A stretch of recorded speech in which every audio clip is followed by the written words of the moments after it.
Good morning, everyone. Welcome to the June 23rd through 25th regularly scheduled meeting of the Advisory Committee on Immunization Practices. Thank you all for being here. We have a very full agenda over the next 3 days.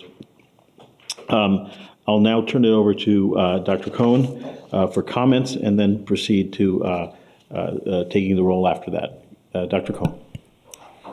Good morning, everyone. This is Dr. Amanda Cohen, the Executive Secretary of the ACIP. First, I want to thank everybody for their flexibility with moving the Friday scheduled meeting to today. It was in honor of Juneteenth, which is now a federal holiday, and we appreciate everybody working to make that happen and everyone's patience with us as we reneged this week's meeting. Next slide. Copies of the slides being presented today are available on the ACIP website. They're also available through a share link file for ACIP voting, liaison, and ex officio members. A few notes on meeting logistics for those of you who are on the Zoom line. Please mute your line at all times unless you're called on for discussion. When Dr. Romero opens the meeting for discussion, please virtually raise your hand. During the discussion period, Dr. Romero will take questions and comments first from voting ACIP members and then from ex officio and liaison representatives.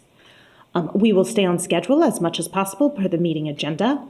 ACIP members and liaison and ex officio members will disable their video except for during the vote, during any votes, at which time ACIP voting members will turn on their video. For today's portion of the meeting, there are no votes scheduled.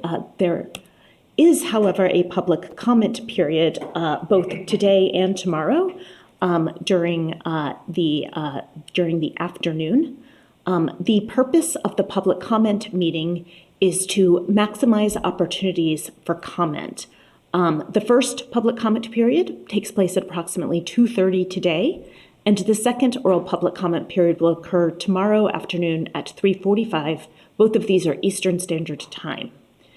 To create a fairer and more efficient process for requesting to make an oral comment, people interested in making an oral comment are requested to submit online in advance of the meeting. Priority is given to advanced requests, and speakers are selected in a lottery. And those speakers who have been selected have been notified in advance of the meetings. And once again, we apologize to the public for the changes in the dates and thank you for your flexibility.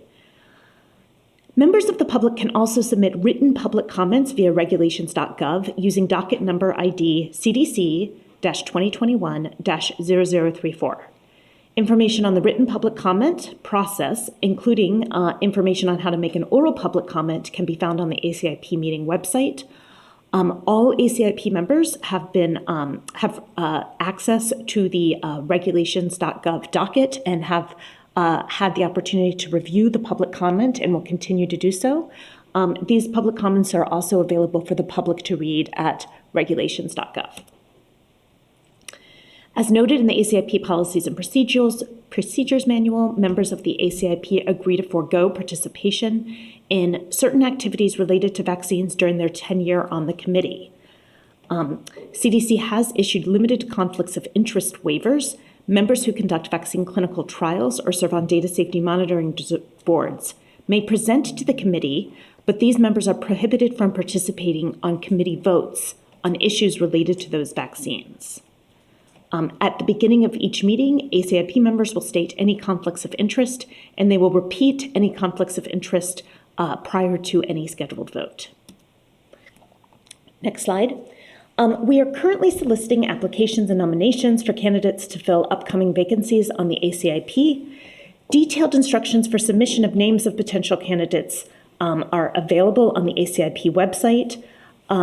We have extended the deadline given how busy everyone is. Applications for ACIP membership are now due no later than August 1st, 2021 for the 4-year term beginning July 2022, and we encourage anyone who is interested to apply. Next slide. I am now going to hand it back to Dr. Romero, who will begin taking roll call, starting with the ACIP members. Thank you, Dr. Cohn. So as I call your name for the ACIP members, please list your affiliation and note any conflicts that may exist. I will begin. I'm Jose Romero. I'm the Secretary of Health for Arkansas and Professor of Pediatrics, Infectious Diseases at the University of Arkansas for Medical Sciences. I have no conflicts. Dr. Alt. My name is Kevin Alt, and I'm an obstetrician gynecologist at the University of Kansas Medical Center in Kansas City, Kansas, and I have no conflicts. Good morning. Thank you.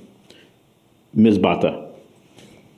Good morning. Lynn Bata, Immunization Clinical Consultant at the Minnesota Department of Health, and I have no conflicts. Thank you. Good morning and welcome. Dr. Bell will not be joining us today. Dr. Bernstein. Good morning. This is Hank Bernstein. I'm a professor of pediatrics at the Zucker School of Medicine at Hofstra Northwell, and I have no conflicts. Welcome and good morning. Dr. Chen. Gilbert Chen, adult infectious disease physician, professor of medicine at the University of Maryland School of Medicine, and chief of the adult clinical studies section at the Center for Vaccine Development and Global Health. I have no conflicts. Thank you and welcome. Dr. Daly. Matt Daly. I'm a pediatrician and a senior investigator at Kaiser Permanente, Colorado, and I'm also an associate professor of pediatrics at the University of Colorado School of Medicine. I have no conflicts. Welcome and thank you. Dr. Fry. Good morning. This is Sharon Fry. I am a professor of internal medicine, and my subspecialty is adult infectious diseases, and I am located at St. Louis University. I have no conflicts. Thank you. Good morning. Thank you. Dr. Cotton. Good morning, Camille Cotton. I am the Clinical Director of Transplant and Immunocompromised Host Infectious Disease at Massachusetts General Hospital and Associate Professor at Harvard Medical School. I have no conflicts. Good morning. Thank you. Dr. Lee. Good morning. This is Grace Lee. I'm a professor of pediatrics at Stanford University School of Medicine and Associate Chief Medical Officer at Stanford Children's Health. I have no conflicts. Thank you and good morning. Dr. Long. Good morning. This is Sarah Long. I'm professor of pediatrics at Drexel University College of Medicine and a clinical infectious disease doctor, pediatrics in Philadelphia. I have no conflict. Good morning. Thank you. Ms. McNally. Good morning. Veronica McNally, president of the Franny Strong Foundation based in Michigan, and I have no conflicts. Thank you and good morning. Dr. Paling. Good morning. This is Kathy Paling. I am professor of pediatrics and epidemiology at Wake Forest School of Medicine. I have no conflicts. Thank you and good morning. Dr. Sanchez. Good morning. I'm Pablo Sanchez. I'm professor of pediatrics, neonatologist, and pediatric infectious disease at Nationwide Children's Hospital and The Ohio State University in Columbus, Ohio. Thank you. I'm sorry, do you have any conflicts, Dr. Sanchez? No conflicts. Thank you. Thank you. Dr. Talbot. Hi, I'm Kip Talbot. I'm an associate professor of infectious diseases adults at Vanderbilt University Medical Center, and I have no conflicts. Welcome and thank you. We'll now proceed to take the roll for ex officio representatives and then liaison representatives. However, we may interrupt the roll call. Dr. Walensky will be addressing the committee, so I'll begin. And just state your name as I call your center. Centers for, is Dr. Walensky ready? I'm here if it would be helpful now. Yes, Dr. Walensky, please. It's all yours. Thank you. Great, thank you. I just wanted to briefly come in and say thank you for being here today. I know you have a lot of work ahead of you and over the next 3 days, but I just wanted to take a minute to stop by and share my true gratitude and appreciation. We appreciate the expertise and guidance you have given CDC throughout this pandemic. I know my tenure here has only been 5 months. Your tenures have been longer, way longer than that. I know you've devoted countless hours to grappling really tough questions with us on vaccination, and for that, we are deeply grateful. I am deeply grateful. We particularly appreciate that on top of the additional meetings to discuss COVID-19 vaccination efforts, you have continued to look at our broader vaccination program and continue to advise us on vaccine considerations we need to all be thinking about coming out of this pandemic, such as catching up on vaccinations that might have been missed. So thank you for sticking with us during this critical moment, for dedicating your insights, wisdom, and feedback throughout this last year and a half, and for many of you, much, much longer. And I know you will be combining both of those agendas in the next several days. I want to just take a moment to thank Dr. Jose Romero, who is nearing the end of his 7-year term on the committee, with the last 3 as chair. While I have not personally had the pleasure of meeting Dr. Romero, this is one of those challenges of remoteness. I know his leadership of this committee will be long-lasting in the U.S. immunization program, and his mentorship truly of both CDC staff and all of the ACIP members will benefit the agency and truly our country for years to come. I want to thank you for your commitment to vaccine safety. I regularly speak now publicly about our agency's commitment and my personal commitment to ensuring that our vaccines are safe. And I know that when I'm saying this, that these are my words, but it is your actions that I'm relying on and that I'm referring to. So I truly appreciate that you're going to continue today, as you have always done, to help us keep this commitment to safety and looking objectively at both the potential risks and the potential benefits of our COVID-19 vaccines, and truly of all vaccines in all ages. I also want to thank you for looking into the issue of vaccine boosters, and will very much be interested in your wisdom here. I'm particularly interested in hearing about your conversations on this topic and the critically important issue for the country as we move forward out of this pandemic. It would be helpful for me to know what data you think we might need to make an informed decision, and how guidance on how we might get there to receive those data, and what might be the thresholds of those data that would trigger a decision to boost. So I really look forward to hearing this portion of your deliberations, as with many others. Lastly, I just want to take a moment to acknowledge that unbelievably, this is Dr. Ann Schuckett's last meeting with the committee as Principal Deputy of CDC. I have always looked to Ann as the voice of calm in standing with many dignitaries over my entire career, and I have had the great pleasure and gift of getting to know Ann over the last 5 months. I have deeply appreciated her wisdom, guidance, and friendship to me during this transition into CDC, and she has promised me I can use her cell phone number if I continue to need it after she has left. Ann has worked closely with many of you throughout the years, through several past pandemics or epidemics, and I know you will feel it too when she transitions into retirement. We are all so sad to see her go. This week we're celebrating her years of service, her leadership, and her incredible contributions to this agency, to the country, and truly to our overall health. So just to close, I want to thank you for being here today and for all you're doing on behalf of the public's health. I know we've asked a lot of you over the last many years, but particularly over the last year. So I look forward to listening to your deliberations. Thank you so much. Dr. Walensky, thank you on behalf of all of the members of the ACIP, the liaisons and the ex officios, and a personal thanks for those very, very kind words that you offered regarding my tenure here on the ACIP. Now I'll turn it over to Dr. Cohn. Great. Can we have the next slide, please? Dr. Schuckett, we also wanted to express on behalf of ACIP all of the committee's gratitude to you over the years.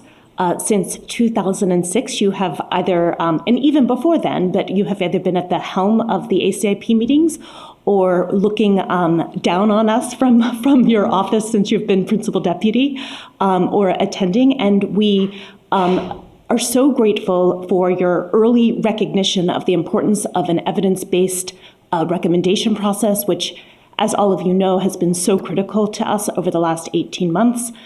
To the impact you've had personally on vaccine-preventable diseases in this country, including your passion to increase pediatric and adult vaccination coverage with all of these new vaccines that have come to be used as tools over the last 15 years. Personally, I also want to express my gratitude for you.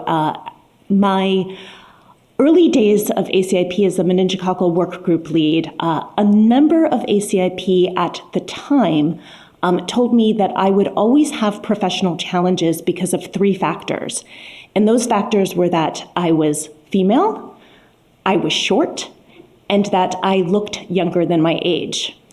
But I continued to be able to look at you, who have all 3 of those same characteristics as me, and see that, in fact, we are lucky enough to be living in a world where female, short, and young-looking women can be fierce and kind and empathetic leaders.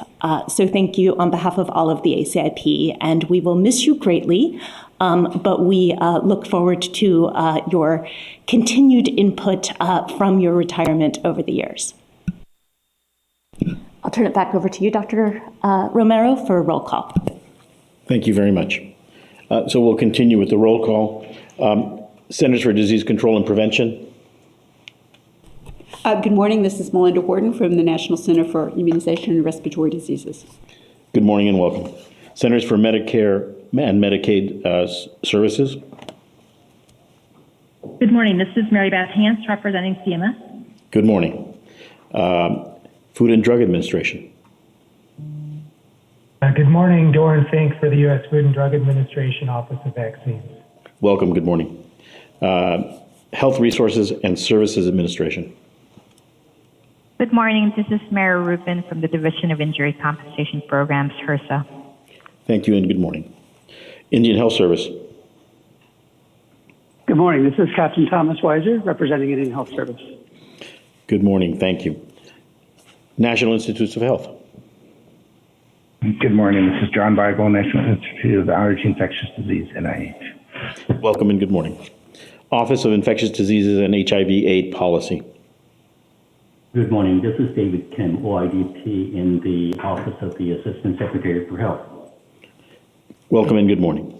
I will now turn to the liaison representatives, beginning with the American Academy of Family Physicians. Good morning, Pamela Rockwell, Associate Professor of Family Medicine at the University of Michigan Medical School. No conflict. Good morning. Nice to have you with us. American Academy of Pediatrics. Morning, Bonnie Maldonado, Professor of Global Health and Infectious Diseases and Chair of the Committee on Infectious Diseases for the American Academy of Pediatrics. Very good morning and thank you. American Academy of Pediatrics Red Book. David Kimberlin, editor of the AAP Red Book. Thank you and welcome. American Academy of Physician Assistants. Good morning. Marie-Michelle Léger, Director of Clinical Education at the American Academy of Physician Assistants. Thank you and good morning. American College of Nurse Midwives. Carol Hayes, present. Good morning. Thank you. American College of Obstetricians and Gynecologists. Dr. Linda. Good morning. This is Dr. Linda Eckert, a professor of obstetrics and gynecology and global health at the University of Washington, representing ACOG. Thank you so much. And thank you. Good morning. American College of Physicians. Good morning, Dr. Jason Goldman, General Internal Medicine, Coral Springs, Florida, Affiliate Professor at Florida Atlantic University, representing American College of Physicians. Pleasure to be here. Thank you. Welcome as always. Good morning. American Geriatric Society. Dr. Ken Schmader for AGS. And a very good morning. Thank you. America's health insurance plans. This is Bob Gluckman, Internal Medicine. I'm the Chief Medical Officer for Providence Health Plans in Portland, Oregon. Thank you for allowing me to attend. I'm representing AHIP. Thank you, and it's our pleasure. American Immunization Registry Association. Good morning, Rebecca Coyle, representing the American Immunization Registry Association. Very good morning. Thank you. American Medical Association. Sandra Freihofer, General Internist in Atlanta, Adjunct Associate Professor of Medicine at Emory, representing the American Medical Association. And a very good morning. Thank you. American Nurses Association. Morning, Chad Riddle, representing the American Nurses Association. Thank you and good morning. American Osteopathic Association. Good morning, Stan Graug, Professor Emeritus, Oklahoma State University, representing the American Osteopathic Association. Very good morning. Thank you. American Pharmacists Association. Good morning from Atoka, Tennessee. This is Steve Foster. Good morning. Welcome. American Association of Immunization Managers. Association of Immunization Managers, forgive me. Hi, good morning. Molly Howell, Immunization Director at the North Dakota Department of Health, representing AIM. Welcome and good morning. Association for Prevention Teaching and Research. This is Dr. Paul McKinney, Professor, School of Public Health and Information Sciences, University of Louisville. Good morning and welcome. Association of State and Territorial Health Officials. Good morning, Dr. Romero. This is Nirav Shah, the Director of the State of Maine Center for Disease Control and Prevention and the President of ASTA. Welcome and very good morning to you. Biotechnology Innovation Organization. Good morning. Phyllis Arthur, representing BIO. Thank you and good morning. Council of State and Territorial Epidemiologists. Christine Hahn, State Epidemiologist of Idaho. Good morning. Welcome. Canadian National Advisory Committee on Immunization. Canadian. Good morning. It's Shelley Beeks. I'm the chair of Canada's National Advisory Committee on Immunization. Thank you and good morning. Infectious Diseases Society of America. Good morning. Jeff Duchin, Health Officer, Public Health, Seattle and King County, Washington, and Professor in Medicine, University of Washington, Division of Infectious Diseases. And Carol Baker, I'm here, also Dr. Romero, Professor of Pediatrics, University of Texas Health Science Center, Houston. Welcome to you both and a very good morning. International Society for Travel Medicine.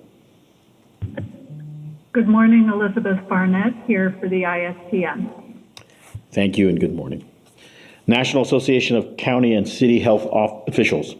Good morning. This is Matt Zahn, representing NACHO, present. Good morning. Thank you. National Association of Pediatric Nurse Practitioners.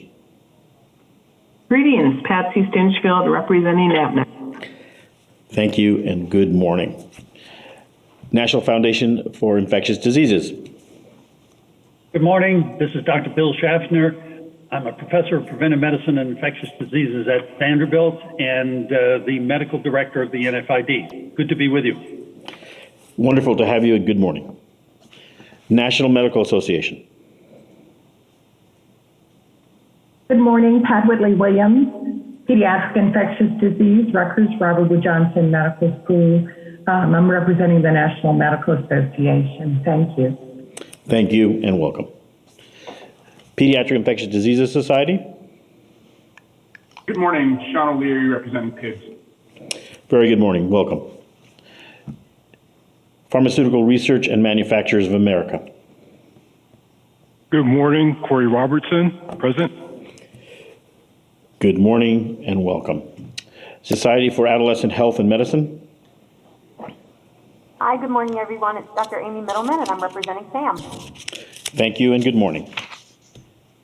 The Society for Healthcare Epidemiology of America. Good morning. This is Marcy Drees, the Chief Infection Prevention Officer at Christian Care. representing Shay. Thank you. Good morning and thank you. Dr. Cohn, that completes our roll call for this morning. I turn it back over to you. Great. I think we can go right in and begin our agenda items. Very good. So we'll begin then with our coronavirus disease 2019 COVID vaccines with an introduction by Dr. Matthew Daly. Dr. Daly, please. Thank you so much. Next slide, please. So we wanted to start by providing some context to the discussion which follows. The graph below shows the daily trend in the number of COVID-19 cases in the United States reported to the CDC. In December 2020, there were approximately 250,000 cases and 3,000 deaths each day in the United States from COVID-19. And now in June 2020, there are approximately 13,000 cases and 300 deaths reported each day. There have been 3 vaccines against COVID-19 authorized under an emergency use authorization and recommended for use in the U.S. And these vaccines have played a critical role in the extraordinary reduction in case counts and deaths occurring in the U.S. 318 million vaccine doses have been administered, with approximately 150 million people in the U.S. fully vaccinated. This translates to approximately 53% of the population 12 years of age and older who are fully vaccinated, and upwards of 63% of all persons 12 and up in the U.S. have received at least 1 vaccine dose.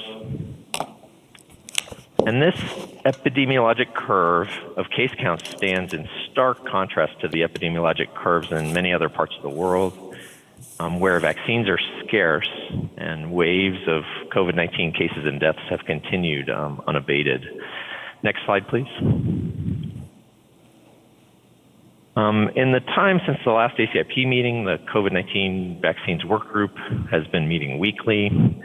The topics covered in these weekly meetings have included a review of vaccines with respect to SARS-CoV-2 variants, a review of data to inform discussions around additional doses of COVID-19 vaccines. We've also reviewed a number of safety updates, including a review of data regarding myocarditis following vaccination. And the work group has also had extensive discussion about the overall benefit-risk balance for the use of COVID-19 vaccines in adolescents and young adults. Next slide, please. So in today's session, we'll first have a discussion of the cases of myocarditis and pericarditis, which have been observed following receipt of mRNA COVID-19 vaccines. Next slide, please. So to frame our discussion about myocarditis and pericarditis, I'd like to raise several points related to vaccine safety. As we've heard on prior ACIP calls, the safety monitoring system put in place to monitor COVID-19 vaccines in the United States is the most rigorous system ever implemented to monitor any vaccine in the country. And there's an extensive list of potential adverse events that's being monitored. And to date, the COVID-19 vaccines authorized in the U.S. have demonstrated a high degree of safety. However, nothing in life is absolutely risk-free. And we know from decades of experience with other vaccines that rare and potentially serious adverse events can occur following vaccination. And the extensive safety monitoring systems in the U.S. should give us confidence that if a rare and potentially serious adverse event occurs following vaccination, we have the systems in place to identify that risk. And once a risk is identified, vaccine safety studies help us characterize and quantify the adverse event. And also, an understanding of risk factors allows us to minimize adverse events whenever possible. And then finally, a critical aspect of vaccine safety is communication of vaccine risks, if identified, to the public, to public health officials, to healthcare providers. And in this circumstance, new knowledge about vaccine safety is also used in a reassessment of the benefit-risk balance of any vaccine in use. And that is part of our task in the session this morning. Next slide, please. So the first reports of cases of myocarditis following vaccination with mRNA vaccines came from Israel. And as you can see here, from December of 2020 to May of 2021 in Israel, 148 cases of myocarditis occurred around the time of vaccination. And most of these reports, although not all, were in younger men, 16 to 19 years of age. And this was typically after the second dose. And while most of these cases were hospitalized, 95% were characterized as mild cases. And based on this, Israel determined that there was a possible link between the second vaccine dose and the onset of myocarditis in young men aged 16 to 30 years. And based on this, Israel determined that the risk of complications of coronavirus disease outweigh the risk posed by the vaccine side effects. And they also stated that myocarditis cases observed among teenagers aged 16 to 19 years occurred at low rates and in most cases passed with no complications. Next slide, please. So since April of 2021, there have also been cases of myocarditis and pericarditis reported in the U.S. to the Vaccine Adverse Events Reporting System, or VAERS. And these reports and the reports from Israel led to the posting of additional information on CDC's website, which you can see at the right. And we'll hear more about these case reports in the presentations today. Next slide, please. So in response to the reports of myocarditis and pericarditis following mRNA vaccines, the Vaccine Safety Technical Work Group, or VAST, reviewed data from Israel. VAST also reviewed data from the U.S. Department of Defense and from other CDC and FDA safety surveillance systems. And then the COVID vaccines work group also reviewed these data and discussed the benefit-risk balance. And that has all led to today's public ACIP meeting to review these data and to discuss a benefit-risk assessment. Next slide, please. So in today's COVID-19 vaccine session at the ACIP meeting, after our discussion of myocarditis and pericarditis, we'll also begin discussion of the topic of booster doses of COVID-19 vaccines. Next slide, please. So just to introduce the topic, as we've discussed, the majority of Americans have received at least one dose of a COVID-19 vaccine. And a great deal of planning is going to be required if booster doses of COVID-19 vaccines are needed. And these discussions around planning really need to occur well in advance of future recommendations. However, I do want to point out that the planning discussions are not meant to imply that the decision's already been made, that booster doses will definitely be recommended. But today, we'll discuss what additional data will be needed to inform these future recommendations. Next slide, please. So here's a review of today's agenda. So first, Dr. Matthew Oster will review myocarditis and pericarditis, provide an overview to lead us into the discussion. This will be followed by Dr. Tom Shimabukuro, who's going to provide an update on COVID-19 vaccine safety, including risk of myocarditis following mRNA vaccines. After Dr. Shimabukuro, we'll hear what the VAST assessment is of these data by Dr. Grace Lee, who's an ACIP member and also the VAST chair. After Dr. Lee, we'll hear from Dr. Megan Wallace and Dr. Sarah Oliver, who will discuss COVID-19 mRNA vaccines in adolescents and young adults and introduce the benefit-risk discussion. And then we'll have a broader discussion among the ACIP, after which we'll have a public comment. And then after the public comment period, Dr. Sarah Oliver will provide an overview of data that will be needed to inform recommendations for additional doses of COVID-19 vaccines, and then a discussion of that, of booster doses. Next slide, please.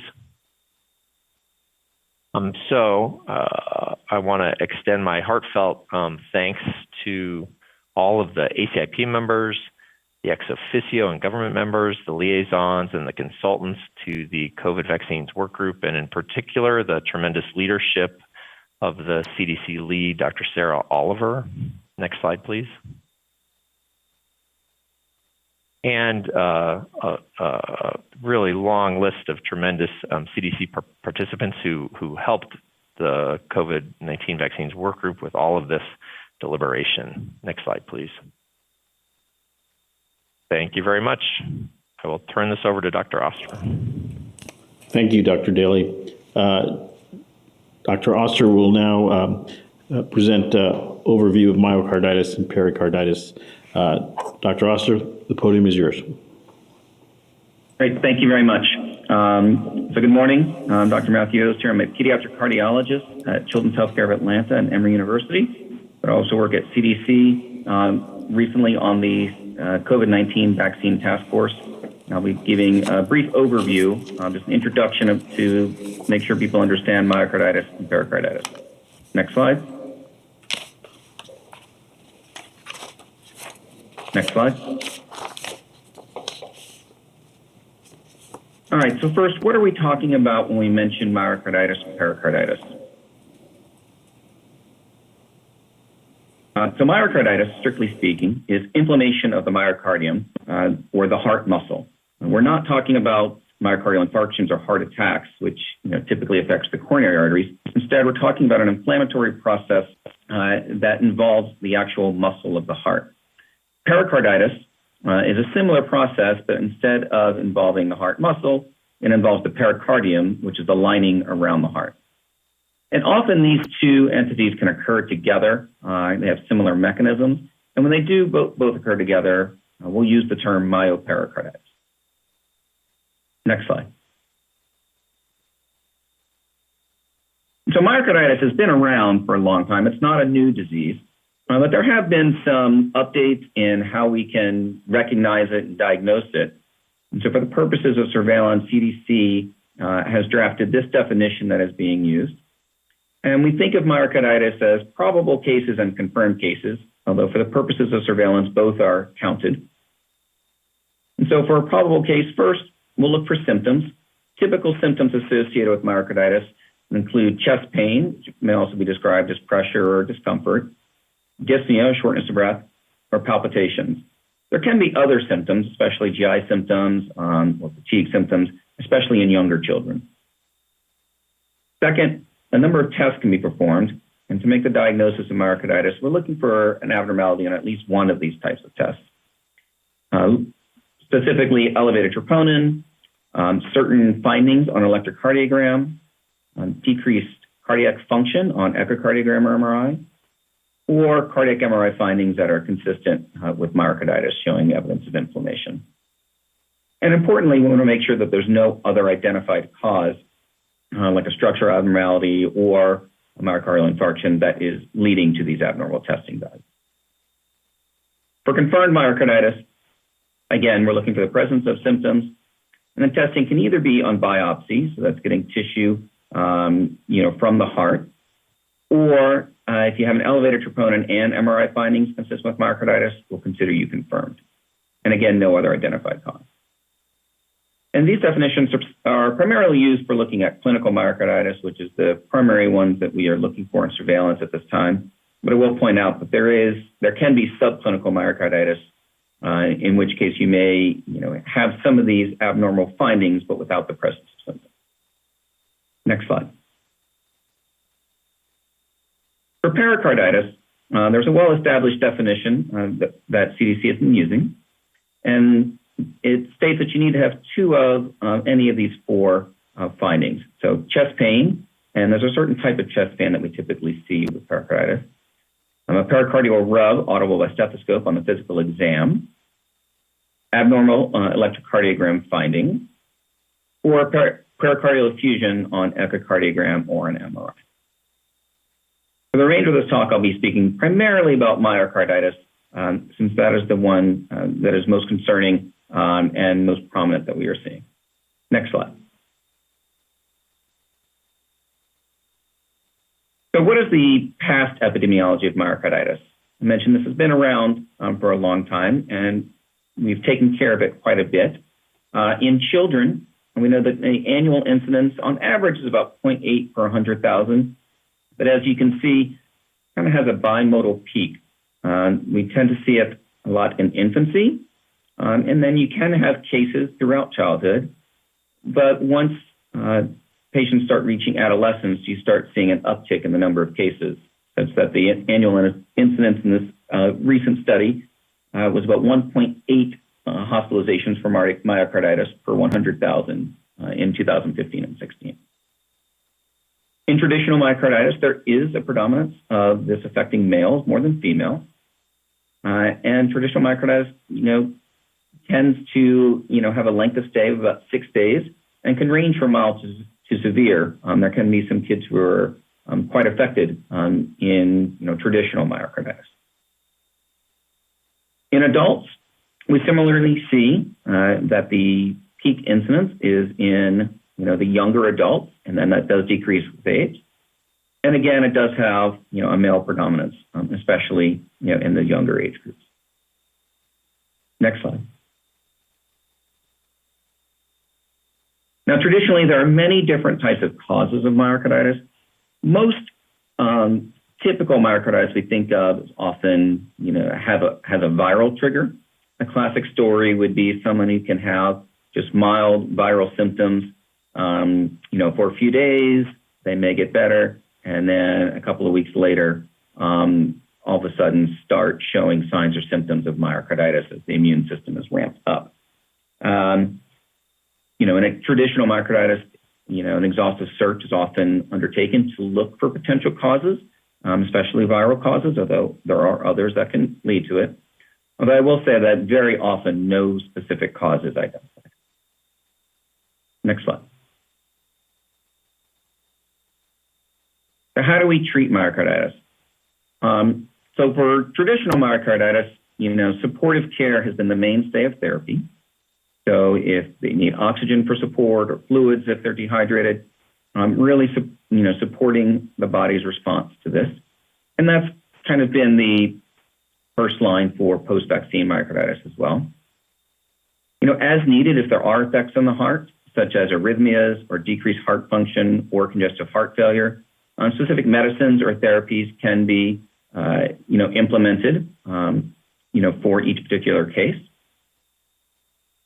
Anti-inflammatory medicines are often used. There are a variety of them. I will say the data to support this, does vary a bit in different populations.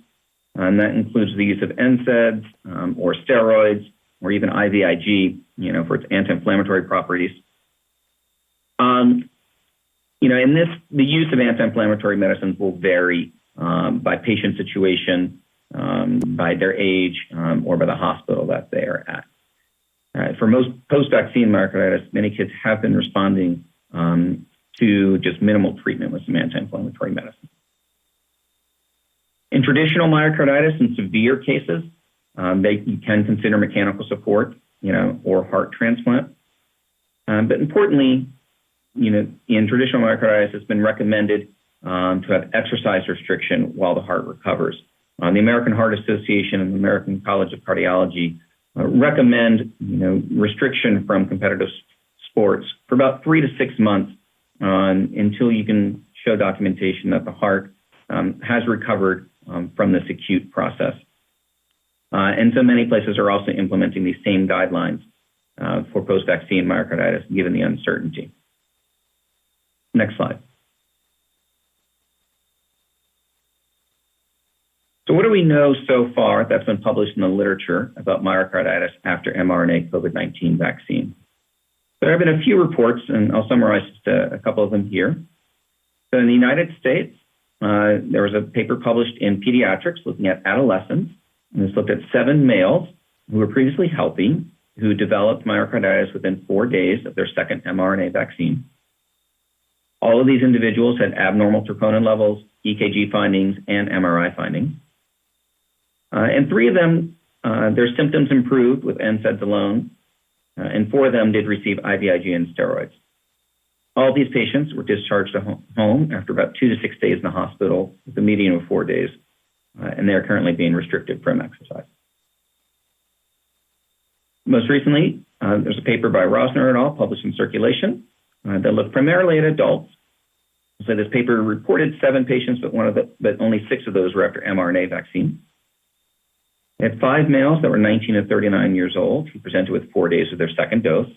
They had one 24-year-old who presented about a week after his first dose. All of them, again, had abnormal troponin and MRI findings, and there were some varying EKG findings. Treatment with NSAIDs or colchicine, another anti-inflammatory medicine, was used in 4 patients. 2 received beta blockers, which is a medicine to help support the heart when needed, and steroids were given in 1 instance. And all were discharged home after 2 to 4 days in the hospital, needing about 3 days. Now, I'll just point out one interesting finding, since we do not know, potential mechanisms yet for, post-vaccine myocarditis. That is under investigation. But in this one case, that a patient who presented a week after their first dose, interestingly, the spike protein antibodies were negative in that patient. Next slide. There have been some international reports as well. Larson et al. Included patients not only from the United States, but also from Italy. And looked at 8 males from 22 to 56 years old. Again, a week within, 7 had a presentation within 4 days of their second dose. 1 who had onset 2 days after his first dose, and that patient had history of prior SARS-CoV-2 infection. All these patients also had abnormal troponin, echo, and MRI. Almost all had abnormal EKGs. Treatment with NSAIDs or colchicine in 4 and steroids in 2. And interestingly, no treatment was used in 3 of the cases. And all of these 8 individuals are discharged home with resolution of symptoms. And the ones who had some decreased ejection fraction had preservation of their ejection fraction at discharge. And then finally, you heard already the report from the Israeli Ministry of Health, but just to recap here, they reported 148 myocarditis cases occurring within 30 days of mRNA vaccine, 27 after 5.4 million first doses, and then the majority, the 121 cases, were after the second dose. Again, these were mostly in men aged 16 to 30, especially the adolescents 16 to 19, and most were in the hospital up to 4 days, and they considered this to be mild cases in 95% of them. Next slide. So to summarize, myocarditis is a rare disease, but it's not a new disease. It's been around for a while. As I said, traditionally, there have been, thought to have viral triggers, although there can be others. But it does appear that mRNA vaccine may be a new trigger for myocarditis. Yet it does have some different characteristics in the presentation and particularly the course of how patients are doing. Treatment is largely supportive, and that has been the case for myocarditis after mRNA vaccine. And in myocarditis after mRNA vaccines, as you've seen, this is most commonly in males, which is also the case for traditional myocarditis, but whether this is even more pronounced is to be determined. It's being seen predominantly in less than 30 years old, and typically has onset within a few days after the second dose. Early data of acute outcomes of myocarditis after mRNA vaccines have been good. There's typically quick resolution. There obviously are exceptions in all things, but we are continuing to follow patients long-term. We do not have long-term data available yet, but they are getting some of these standard recommendations with regards to exercise precautions. Next slide. So thank you very much, and I'd be happy to answer any questions now or later during the discussion. Thank you very much for that excellent presentation, Dr. Oster. This is now open for discussion. Please raise your hand, and let me lead this off with a question. Can you give us, to use as a frame of reference, what the outcomes are for myocarditis that occurs outside of what we're seeing in COVID, that is in previous decades, if you will. That is the mortality, the chronicity, in particular the development of chronic dilated cardiomyopathy. Would you please give us that as a context with which to frame the current outcomes of myocarditis? Yes, certainly. So, traditionally, outcomes, after, myocarditis were, typically a bit more severe than what we're seeing. So you saw some of the, presentations that are on length of stay. Length of stay would often be about 6 days or longer.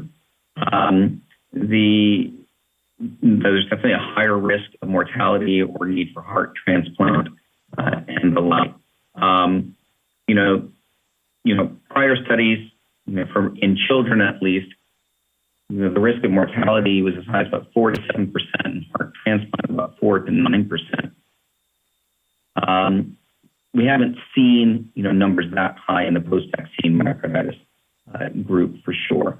So that has at least been reassuring. Thank you. Dr. Fry, please.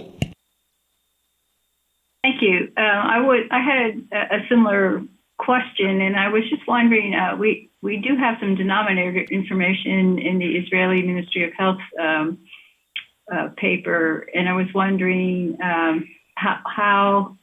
what is the incidence over background, and I was wondering also how many of these individuals were in the military, and do we know if this is even higher than the numbers that we would see, for example, with smallpox vaccine?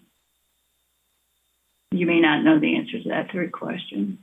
I can't answer anything about the Israeli data. I know Dr. Shimabukuro after me will be giving some updated numbers on the observed over expected, at least in the VAERS reports and vaccine safety data links. I'll defer to him for those reports. Good. Okay. Thank you. Dr. Paling. Hi, thank you very much for this great presentation. One of the things that was mentioned several times was about the acuity of myocarditis, and we've been talking that these are relatively mild. Could you provide some more information about historically what is the range of, we talked about there's mild, moderate, and severe. Do you know relative before COVID-19 how many occurred in the mild cases, and then what we're seeing now? Do you have any insight into what do we mean by mild and what is the long-term prognosis? Okay, so I'll answer that in two parts. So first, in terms of the exact numbers, we can get back to you on just how things are different, and we're still learning a lot about some of these current cases. So I did want to give that, caveat. Many have been reviewed and investigated, but not all of them as of yet. But the clinical course for sure seems to be, a shorter clinical course in terms of length of stay, and the treatments that are needed do seem to be, more minimal. And we had, certainly there are cases like that can happen traditionally, but we don't see as many as the more severe presentations or severely affected. But again, there can always be exceptions. Now, in terms of the long term, I will make the point that even in classic, kind of myocarditis, those recommendations from the American Heart Association, American College of Cardiology, they make a point of saying that those, recommendations for refraining from exercise, it doesn't really matter whether it was mild, moderate, or severe. It applies to all.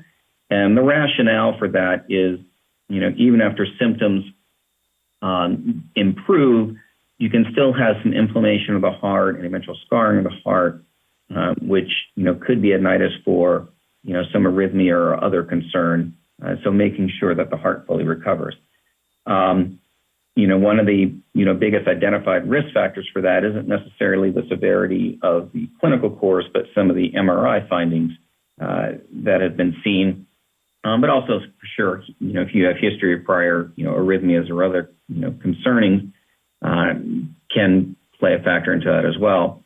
But since some of these kids who even have what we're saying, a rather benign clinical course, have some significant MRI findings, we do need to follow them closely just to ensure that their long-term outcomes are good as well. I'm very optimistic that they will be, but we do not have any data on that yet.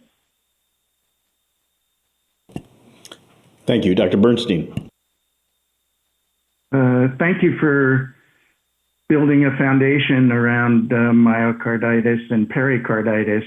I was interested to hear whether you see any similarities with the possible pathophysiology of these episodes of myocarditis after dose number 2 and the cardiac findings associated with MISC? Excellent question. So, I'll address that, and I also want to address, because, there's some people were asking about smallpox. This is a little bit different just in the presentation after smallpox. I wanted to mention in terms of the timing after the dose. So it's hard to say anything about the mechanisms, because we don't really fully understand the mechanisms for MISC, or for this one yet. It's being certainly evaluated. I will say these kids, though, they look very different than the kids that we take care of who have MISC. We're certainly concerned about heart function in both cases.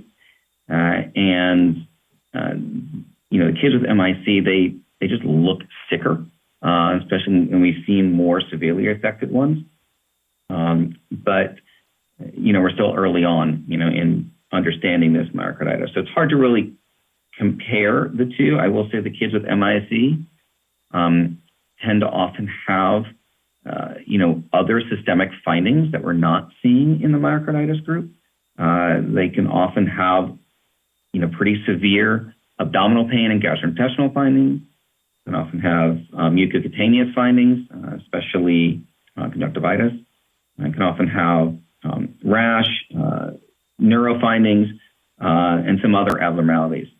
The myocarditis kids, while they can have some GI findings or other things, it often seems to be primarily the heart being affected and then other things being secondarily affected, which appears to be a little bit different in the MISC kids. Hopefully, as I mentioned, we don't know the long-term outcomes of this myocarditis group, though. We do know a bit of the long-term outcomes of the MISC group. There have been some papers published which shows that even those who had some pretty significant heart involvement, they're tending to, look really good at 3 to 6 months for those who have had MRIs and those who have been followed up, at least from a heart standpoint. But certainly more follow-up is ongoing both in that group and hopefully will be happening in this myocarditis group. Thank you. Thank you very much. Dr. Daly. So I think in some ways we're all asking sort of similar questions from different angles, and this is sort of another in that. But my sense was that sort of as a single measure, something like ejection fraction on an echo is a useful indicator of severity. It's sort of the heart squeeze or strength of the heart squeeze. And so what was the ejection fraction for these individuals who have reported cases? And then sort of what does that also tell us about sort of at least what we'd anticipate long term? Thank you. Yeah. So again, I think of, acuity and severity, we think of, the short term right now and then the long term. So, for the short term, there have been some cases of function being, down a little bit lower than normal, but most have had preserved function when they present and have had normal other measures of function typically, and that's, most commonly brain nature peptide or BNP. So, but it can happen. You can have some decreased function. As I said, the good news so far is that function tends to rebound rather quickly, and it just appears anecdotally, and we haven't done formal comparisons, but this appears to respond more quickly than kind of your classic myocarditis. So that's reassuring. Long term, though, we'll have to see. As I mentioned, those AHA and ACC guidelines, specifically state that they don't take kind of your heart function into account really when trying to determine long-term restrictions or not. Although that can be a risk factor for some worse outcomes in those with myocarditis. And so that's part of the reason also again why I'm optimistic they'll do well because during the acute phase the function again, as I said, is not as affected as in classic, but it can be. But when it is, it does seem to respond rather quickly. Thank you. Dr. Lee. Thank you so much. First of all, I just want to thank you for sharing your expertise with us and also for your leadership of this effort as investigations are underway. We really appreciate your contributions. I wanted to ask a little bit about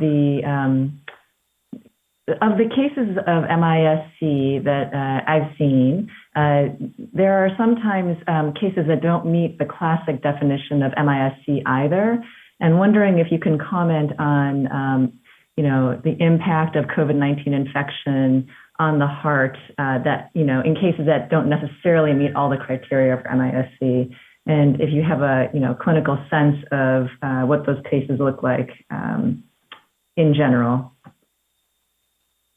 Yeah, so certainly there's been a lot of concern about how COVID-19, may affect the heart.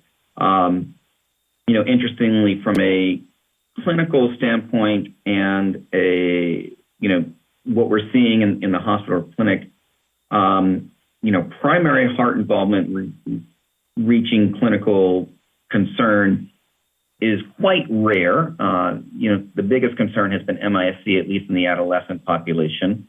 But we have seen certainly more, myocarditis in the older population, or adults and older population. But there has certainly been concern, and there has been some good, papers published on this, on potentially subclinical myocarditis, and that if you start looking for it, you start noticing things, of COVID affecting the heart. That's certainly an area of concern and something that people are looking at more. Thank you. Dr. Sanchez.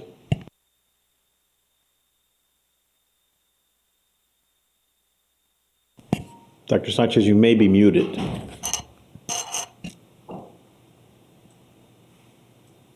Thank you. Sorry, Jose. Thank you for the presentation. I guess I'm just thinking about the mechanisms that could be involved. It was interesting that you reported one patient who had the myocarditis after the first dose, and he tested negative for the spike protein and for the antibodies. And I was just wondering, has anybody measured by PCR the spike protein by PCR in blood? And in any of these patients, I have not seen them in the case reports. And is anybody looking at that to see whether, I would imagine that after vaccination, one can detect at least transiently the spike protein that's being produced, and whether it has any relation to some of these individuals not clearing it or any differences. I have not seen that reported. Yeah, so there was one case report, and I'll direct you to that if you want to learn more, that investigated, possible mechanisms for myocarditis after vaccine. It was published in the past week by Mutha Kumar et al. In Circulation. And it was one case, it was an older gentleman who's, I think, 52 years old. But they did a lot of testing to look for potential mechanisms and have some hypothesis testing. And, I believe they, tried to look at some more quantitative measures, which you can read there. There have been a number of proposed things that people are looking for. What is the mechanism? Is it something antibody-mediated? One leading hypothesis I'll say that people are thinking of is, could it be some sort of, cytokine response, especially given the kind of relative rapidity of developing myocarditis after that second vaccine. Certainly an area that warrants further investigation and understanding.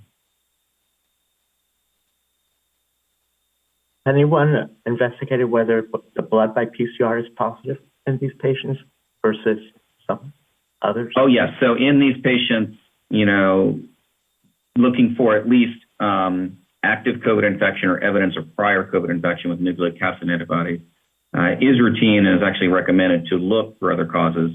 As Dr. Lee mentioned, you kind of have COVID that can lead to, some conditions. So looking for, evidence of either active or prior SARS-CoV-2 infection is certainly recommended in these children. No, I understand that, but it's, I just wonder if, I would think the vaccination and the individual producing the spike protein, that if you test them for blood PCR for the spike protein, that it would be positive at some point. I don't know how transient that would be. And I was just wondering if these individuals who develop myocarditis have a persistence in the spike protein production following vaccination. I understand that, I don't know. Thanks. I have not seen that, but I can let others weigh in if they have more to add.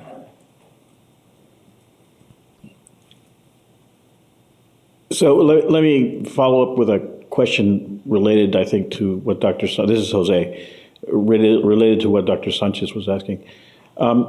So do we know what the ability of the myocardium is to take up the delivery vector in these individuals? I mean, has anyone looked at that? Is the myocardium more better able to take these up, internalize them, and express the protein? It just sort of follows along with what Dr. Sanchez is asking, if you're seeing the vector in the blood. Yeah, so I think that's an excellent question. And full, caveat, I'm not an immunologist or infectious disease expert, but I have seen reported that some of the hypotheses for some of the differences in incidence by age and by sex is due to differences in kind of receptor profiles and presence of certain receptors on the myocardium at different ages or by different sex. So could that, be playing some sort of role? I think it's certainly plausible, but needs further investigation. Thank you for that answer. Dr. Fry. Thank you. I had one last question, and I'm sorry if I missed this, or it may be coming up in a later presentation, but do we know the incidence of these episodes by mRNA vaccine, for example, Pfizer versus Moderna? I'm going to defer that to Dr. Shimabukuro's talk, because I think he has good data that may get at your question. Thank you. Thank you, Dr. Paling. I've got another question. For traditional myocarditis, do we understand why we see a male predominance and what could be driving that? Yeah, again, I don't think we know exactly why. As I said, there are different theories, one being differences in receptors.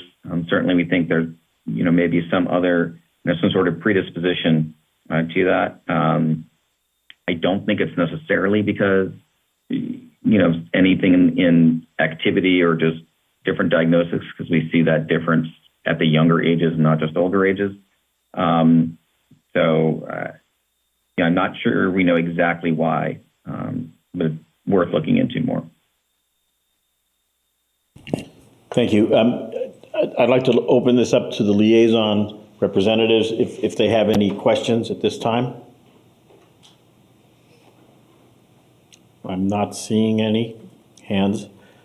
All right. Well, thank you again, Dr. Oster, for answering these questions and for a very lucid presentation. We will go forward then. Great. Thank you for having me. Thank you. We'll go forward then and ask Dr. Shimabukuro to please give the update on COVID-19 vaccine safety, including myocarditis after mRNA vaccines. Dr. Shimabukuro, the podium is yours. Thank you, Dr. Romero. So I'll be providing a vaccine safety update with a focus on a couple areas, which I'll get into in a second here. Next slide, please. Next slide. So the first part of my presentation will be on early safety data of Pfizer-BioNTech vaccination in persons aged 12 to 15-year-olds. And then the second part will focus on myocarditis and pericarditis following mRNA COVID-19 vaccination. Next slide. Next slide.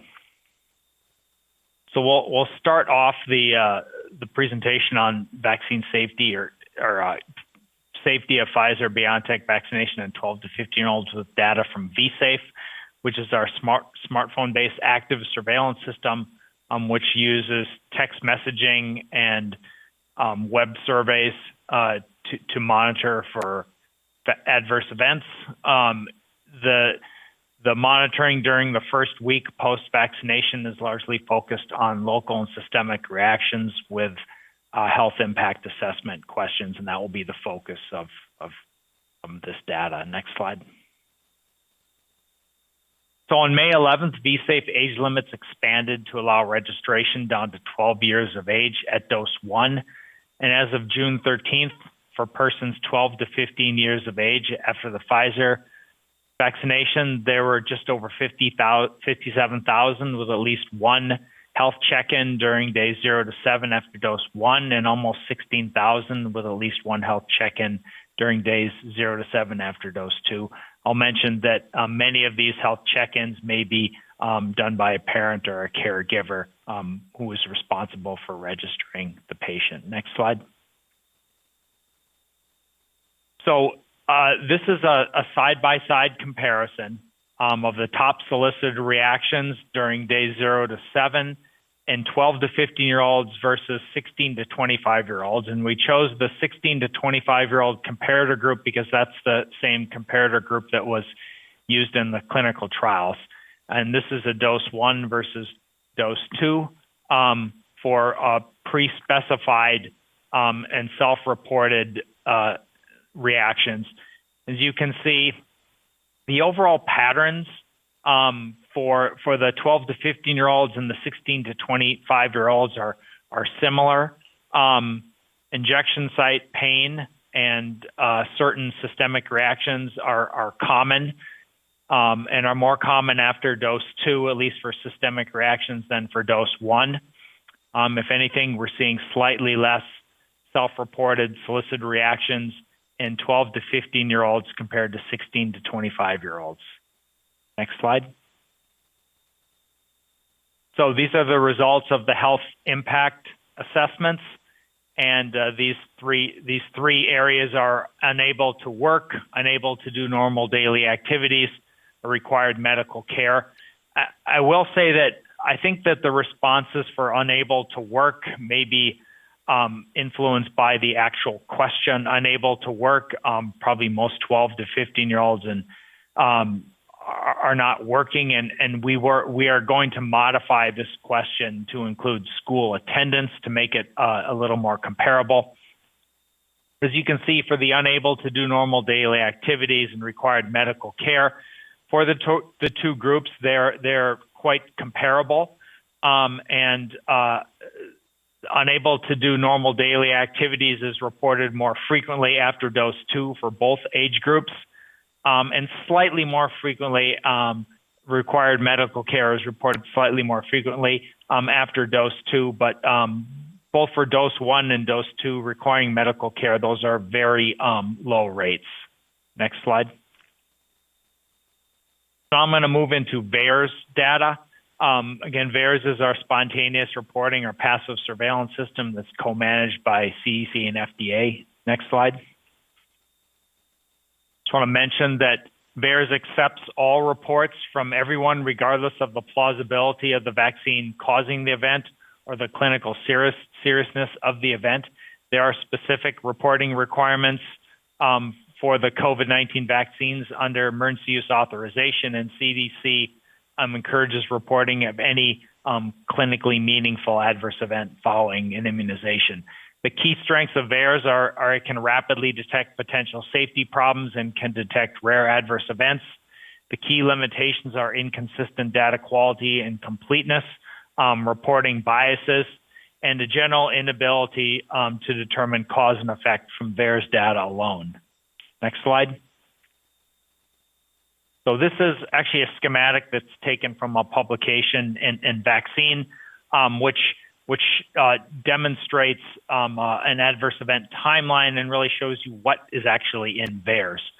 So with VAERS, there is a vaccination. At some point in the future, there is an adverse event following the vaccination. This can either be a true adverse reaction or adverse effect, or it can be a coincidental health event and not related to vaccination at all.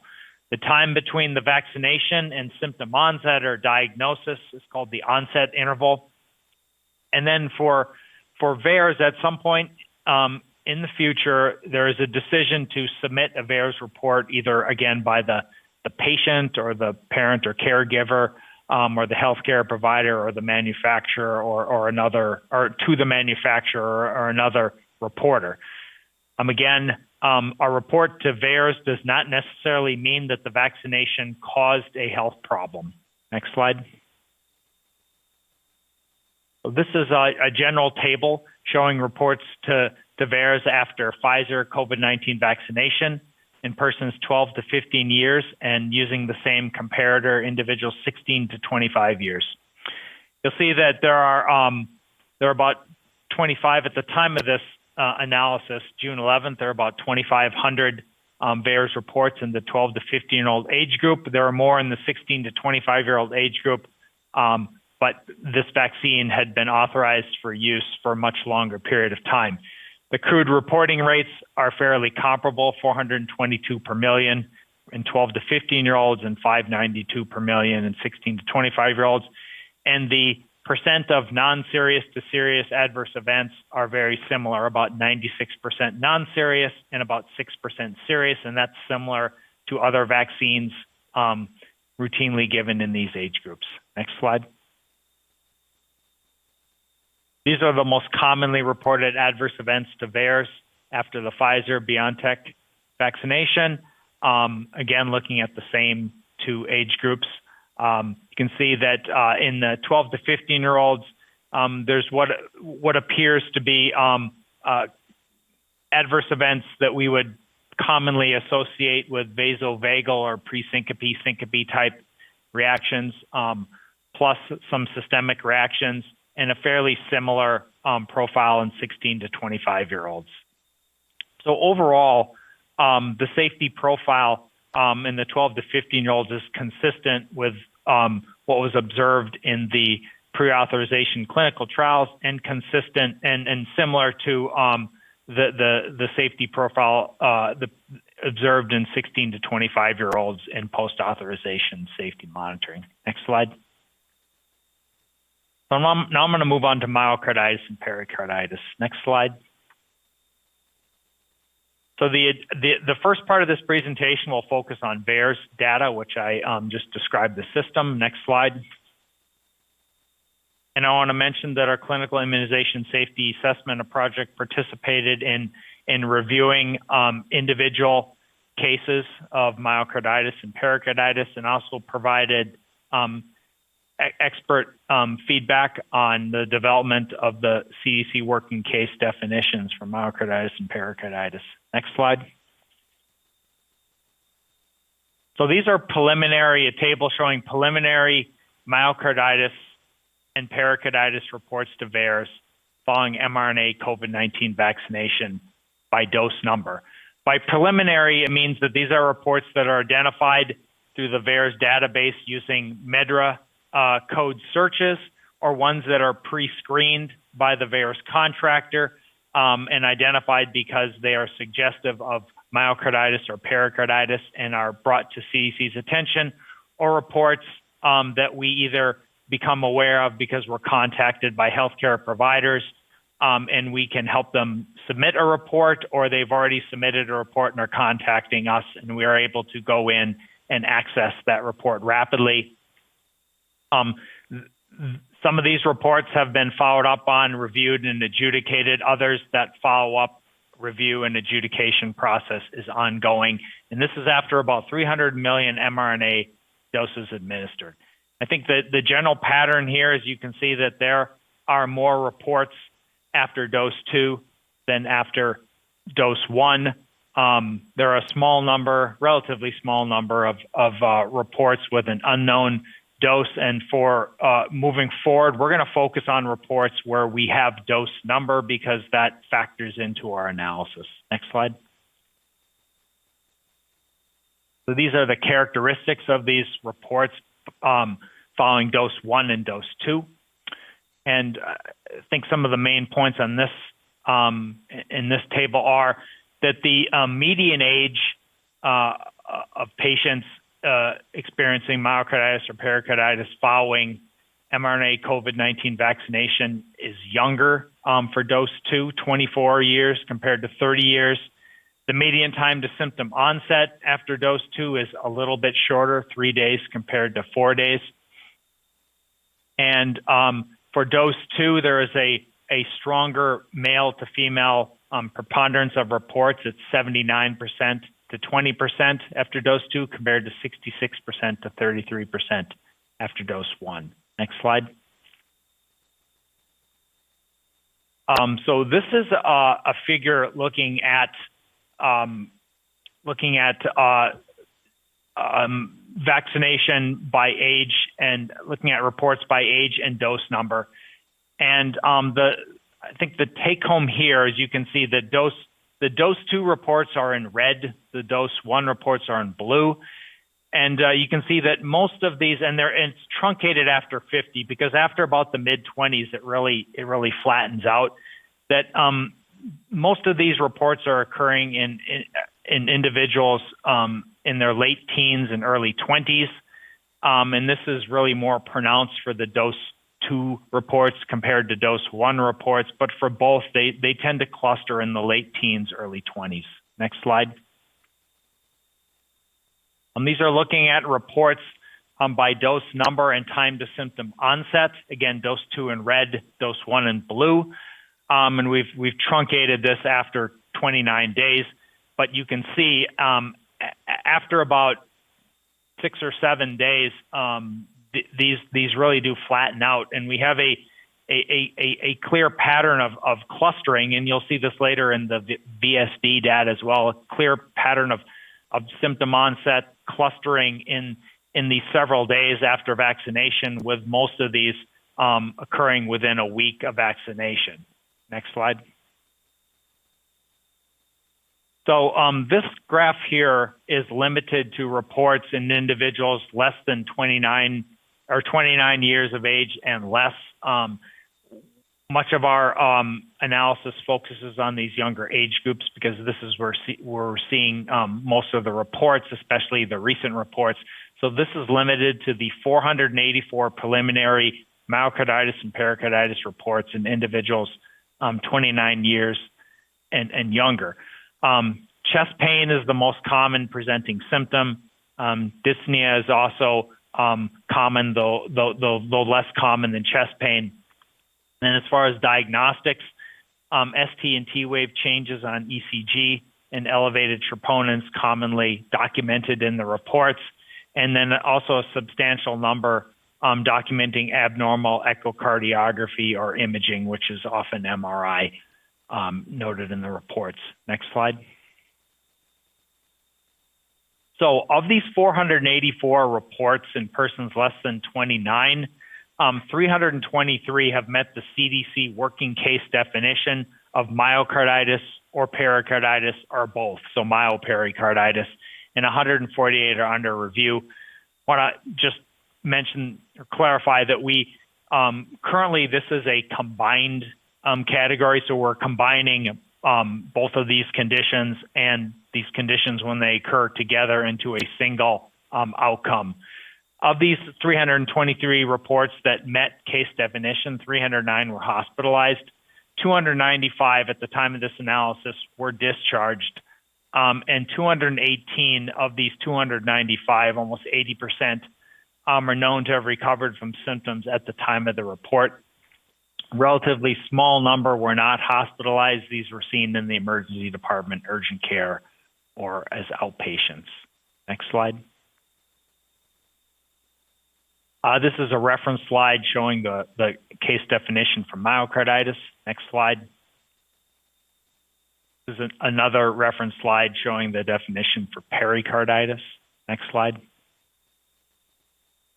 So I'm going to move into a series of tables here. I'm actually, in the interest of time, gonna forward to the final table, but I'll just kind of orient you to what these tables are. These are preliminary myocarditis and pericarditis reports to VAERS following a specific dose of an mRNA vaccination, and an observed versus expected analysis looking at a particular risk window. Right here, we're looking at dose 1 and a 21-day risk window. And from the previous information I presented, we have evidence of a dose effect, most reports occurring after dose 2, and clustering within a few days, symptom onset within a few days of vaccination, so within a 7-day risk window. And I'm just going to forward to the last slide because I think that is the most informative one. Next slide. Next slide. Next slide. So these are reports to VAERS, myocarditis, pericarditis reports to VAERS, following dose 2 with an observed versus expected analysis using a 7-day risk window. It's the age groups are there on the left side, and then you have doses administered, and the observed cases are the actual reports to VAERS after dose 2, where symptom onset was in the 7-day risk window. The expected are expected counts based on estimates that we generated from incidence rates in published literature. That was a FDA CDC literature review with an adjustment for male and female percentages. And I think the take-home message here is that we're observing this in younger age groups, mainly in people in the teens and early 20s, and observing it more in males compared to females. And the difference in the observed versus the expected appears to be greater, generally speaking, in males versus females. And this effect largely kind of disappears once you get into these older age groups, so individuals 50 and over. Next slide. So this is a busy slide, but these are preliminary myocarditis and pericarditis crude reporting rates to VAERS following mRNA COVID-19 vaccination with no restrictions on post-vaccination observation time. So this is basically the number of reports in these specific age groups and by male, female, and by dose, divided by the number of doses administered in the strata times 1 million. It gives you the crude reporting rate per million doses. And the key features of this table is that you see really at all ages until you get to these older age groups again, the reporting rate in males is greater than the reporting rate in females. And for both sexes, the reporting rate after dose 2 is greater than after dose 1. So this really kind of confirms a lot of the information that I presented up to this point, kind of looking at this at a high level with straight up reporting rates. Next slide. Now I want to move into data from our vaccine safety data link system. Just to remind you, this is our population-based large link data system that we use for active surveillance and research. It's an EHR-based system that includes 9 participating integrated healthcare organizations with data on over 12 million persons per year. Next slide. In VSD, we have complete or near complete information from electronic health records to include immunizations, outpatient, inpatient ED visits, procedures, birth and death certificate information, and demographics, all linked by unique study IDs. And we have rapid access to charts and electronic health records to go in and review cases. Next slide. The analysis we do in VSD is called rapid cycle analysis. It's near real-time sequential monitoring as data become available. It monitors a limited set of pre-specified vaccine safety outcomes. It is a public health surveillance activity, which is not the same as an epidemiologic study. It is designed to detect statistically significant associations and statistical signals, which do not necessarily indicate a safety problem. When you detect statistical signals, they require further evaluation. Next slide. These are the doses administered through June 12th in VSD, about 4.5 total doses for Moderna, and about 5.8 million total doses for Pfizer. Next slide. This is that data broken down by age group. And the take-home message here is there's substantial doses administered in the 18 to 49-year-old age group, but at this point, still fairly limited doses administered in the 12 to 59-year-old age group and the 16 to 17-year-old age group. Next slide.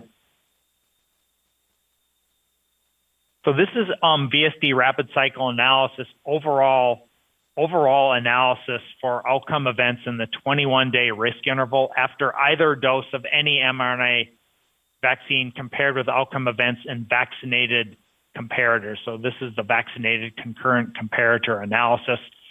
As you can see in the overall sequential monitoring that we're doing for the pre-specified outcomes listed, we have observed no signals to date, and specifically for myocarditis, pericarditis, the adjusted rate ratio is just over 1 and has not statistically signaled yet.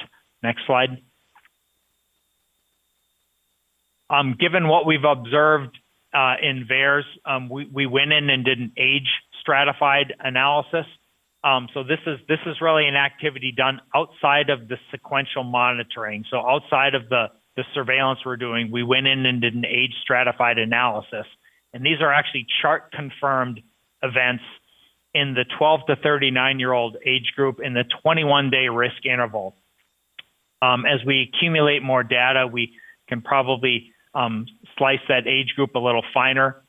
This is really the meaningful data that we had available at this point.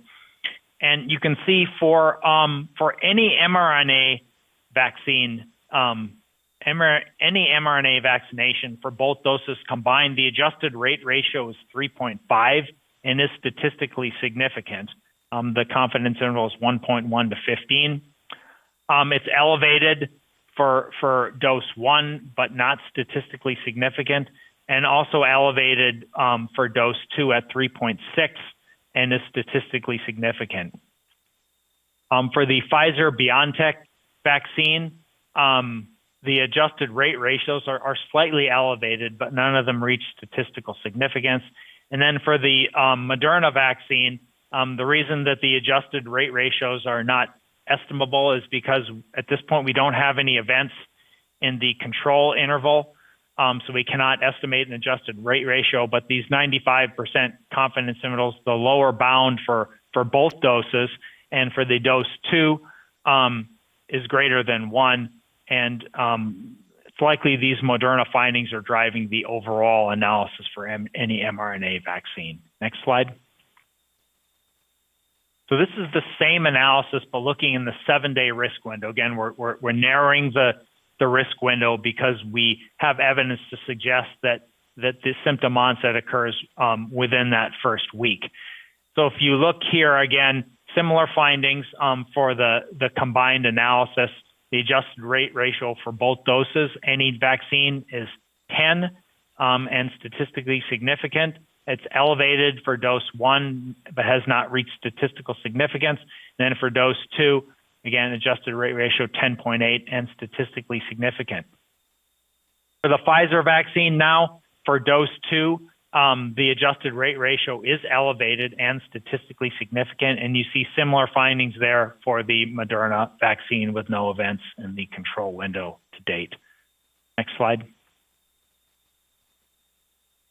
So these are chart-confirmed myocarditis and pericarditis cases in VSD by day of symptom onset since the most recent vaccination in 12 to 39-year-olds, and running a SAT scan analysis here. And you see the most likely clusters are occurring on days 0 to 5, 0 to 3, and 0 to 6. So we have clear evidence here of onset for these vaccinated cases within the first week post-vaccination. I'll mention that this analysis includes cases on day 0. For some of the other previous statistical testing, they did not include day 0. Next slide. So these are straight up rates, chart confirmed rates in VSD in the 21-day risk interval, so in the 21 days following vaccination in 12 to 39-year-olds. And I think that there's two important features of this table. First of all, we're seeing a dose effect. So the rates, and again, this is not an attributable risk. These are just straight up rates of myocarditis and pericarditis following vaccination in the 21 days. You can see that the rates are higher for both vaccines after dose 2 and in the combined analysis. However, this is still a rare event. For both vaccines combined, 12.6 cases per million doses administered, and the highest rate is actually just under 20 per million doses administered. Next slide. This is showing the care and status of chart-confirmed myocarditis cases, and this includes cases with onset on the day of vaccination, so 0, so it's 29 cases. You can see most of these cases are hospitalized, either inpatient or in the case of 2 of these in the ICU. The median length of hospital stay is 1 day with a range of 0 to 13. All were discharged home at the time of chart review, and a follow-up visit was noted in 27 of the 29 cases in VSD in the 21 days following vaccination. As far as a qualitative summary, nearly all follow-up visit notes indicated resolution of symptoms at the time of follow-up, and of those who had follow-up ECG or echo or other lab testing, most had returned to normal or baseline. As far as treatment plan, most follow-up visit notes indicate tapering of some medications, and the notes indicated maintenance of colchicine and activity limitations for 3 to 6 months. Next slide. So this slide looks at myocarditis and pericarditis rates based on ICD-10 coded cases. So these are all cases, not just chart-confirmed cases. And again, in the 21-day risk interval, ages 12 to 39. And I just want to focus on actually 2 findings here. This focus on the overall analysis. You see that so for females after dose 2, the rate in the 21 days after vaccination is 4.7 cases per million doses administered. Again, these are ICD coded cases. And then for males, 32 per million. So again, you're seeing a dose effect here with dose 2 rates higher than dose 1, but still this is a rare condition, 4.7 per million and 32 per million. So remember those 2 numbers, 4.7 and 32. Can you go to the next slide? This is the same slide I showed previously. These are VAERS reporting rates. Now, if you look at the female reporting rates where I've circled, in the younger age groups, it's as high as 9, and then we get to 30 to 39, 1.8.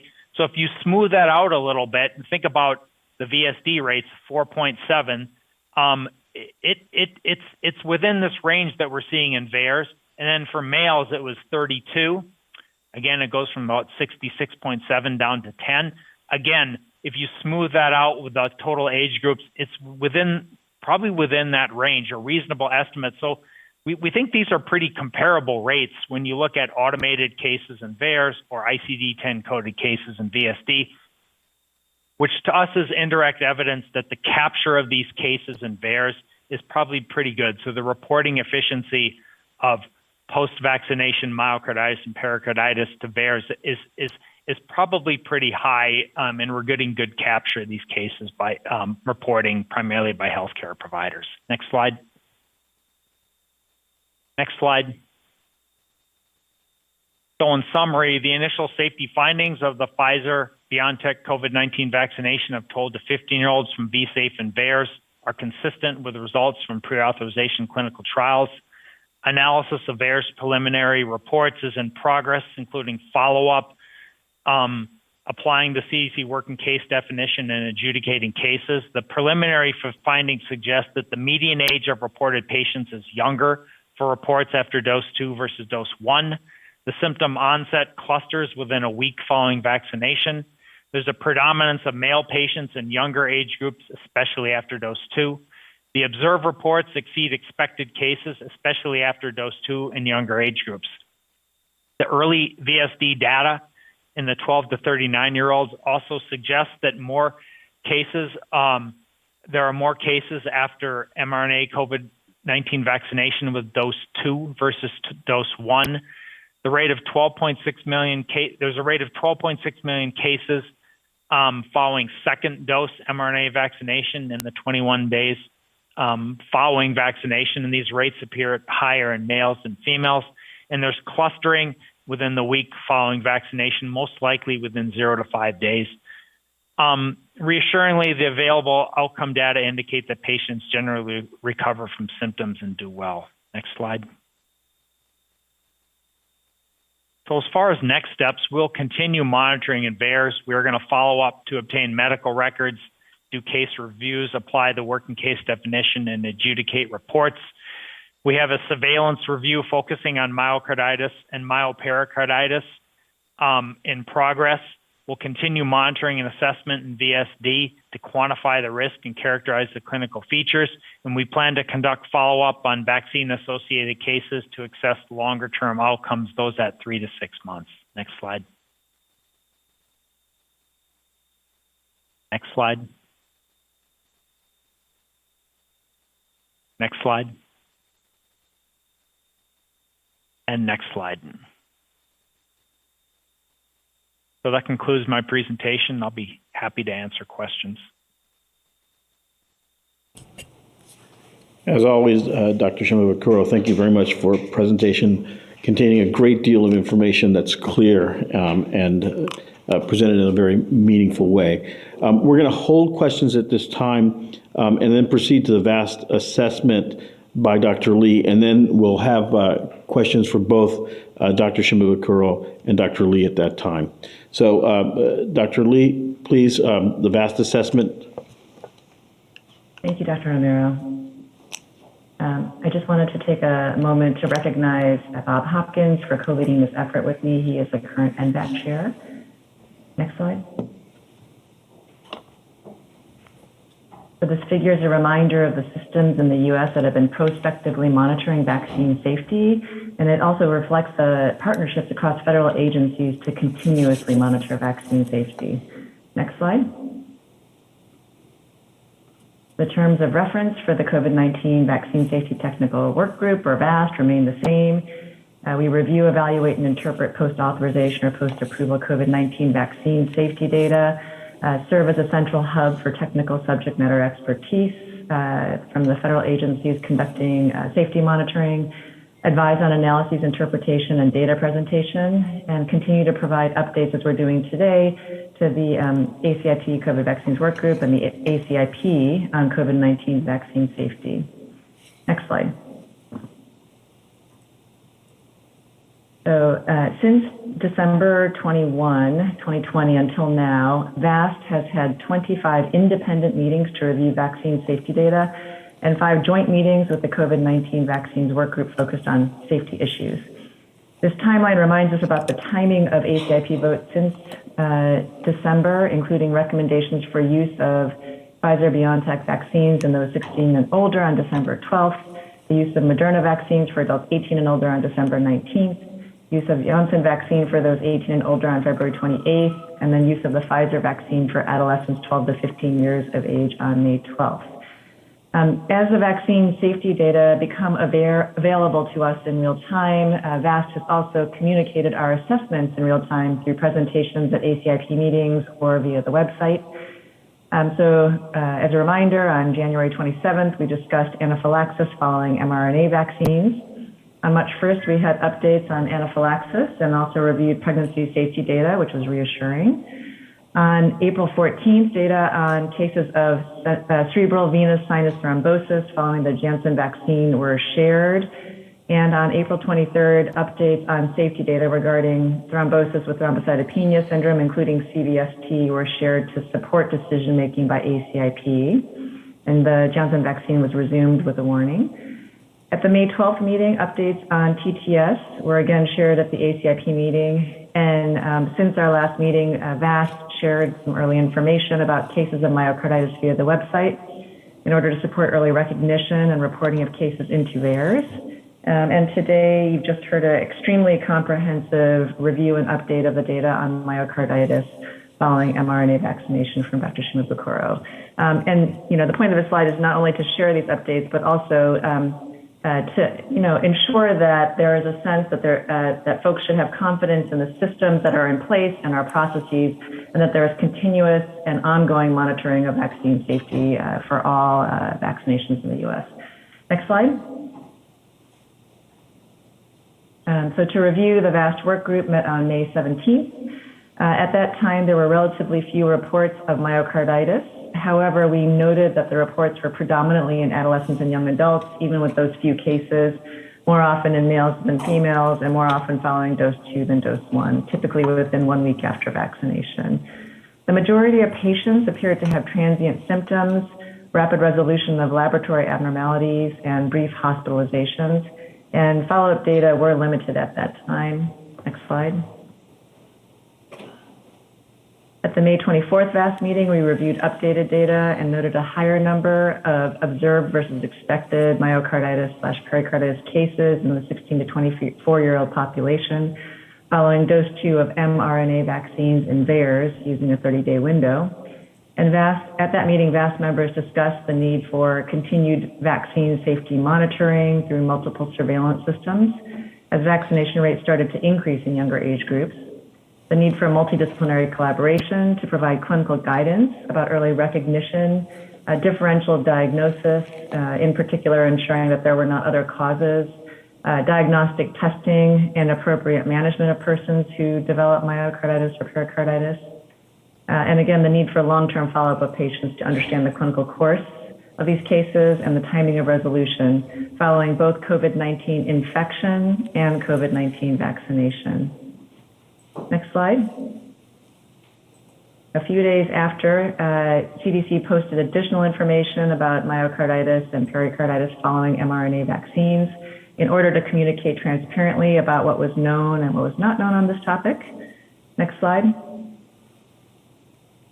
And CDC posted clinical considerations for healthcare providers to ensure that cases were reported into VAERS, and that has been really critical for us to ensure that we can robustly monitor vaccine safety in the U.S. and to ensure early detection and evaluation as well as timely management of potential cases. Next slide. So moving on to the data presented by Dr. Shimabukuro today. The V-SAFE data indicate comparable local and systemic reactogenicity rates among 12 to 15-year-old and 16 to 25-year-old populations. Dizziness and syncope are the most common adverse events reported among 12 to 15-year-olds in VAERS. And I just wanted to take a moment to highlight the importance of partnerships and ongoing communication with our clinician communities, which have really enhanced our vaccine safety efforts through their early recognition of potential adverse events such as myocarditis. Next slide. Based on the continued review of data, the risk of myocarditis/pericarditis following mRNA vaccination in adolescents and young adults aged 12 to 39 years of age remains higher after dose 2 and in males. This table summarizes the cases of myopericarditis per million vaccine doses administered in the VSD and in VAERS. And what you can see here is based on chart-confirmed cases available in the Vaccine Safety Data Link, the overall estimated rate of myocarditis pericarditis is 4.4 per million first doses administered and 12.6 per million second doses administered. And just for context, some estimated background rates of myocarditis that have been published have been in the range of 1 to 10 cases per 100,000 persons annually.